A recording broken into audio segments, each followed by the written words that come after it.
என்ன இன்னைக்கு ஒன்னத்தையுமே காணா? என்னத்த கையில செல்லு ஆனா மூஞ்சில ஐயோ அப்படி இருக்கீங்க, என்னாச்சு? ஐயோ நீ வேறடி. செல்ல ஓபன் பண்ணி ஸ்டேட்டஸ் யார் யார் வச்சிருக்காங்கன்னு பார்த்தேன்டி. வாட்ஸ்அப்ல போய் ஒரு ஸ்டேட்டஸ் கூட காட்ட மாட்டேங்குது. அதான் எனக்கு ரொம்ப கவலையா இருக்கு. நான் வேற காலையில 5 மணிக்கெல்லாம் எழுந்திரிச்சு குளிச்சுட்டு வீட்டுக்கார வேலைக்கு போகும்போது என்னை போட்டோ எல்லாம் நான் இன்னைக்கு ஸ்டேட்டஸ்ல வைக்கணும்னு சொன்னேன்டி. ஆனா அதுக்கு வழியே இல்லைன்னு நினைக்கிறேன்டி பிரியா.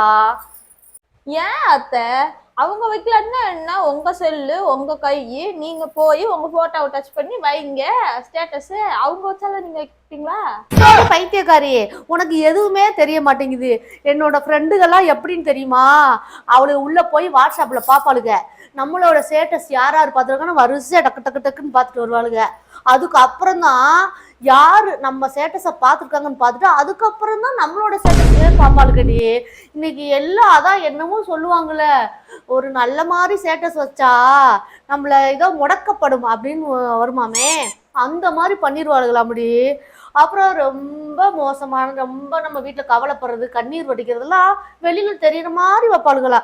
இன்னைக்கு அப்படிதான் ஆகி போச்சுடி பிரியா. இவ்வளவு கவலைப்பட்டு சொல்றதுக்கு அப்படிப்பட்ட ஃப்ரெண்டு உங்களுக்கு தேவையாத்த? நீங்க அவங்கள ஃபுல்லாவே முடக்கிருங்களேன்.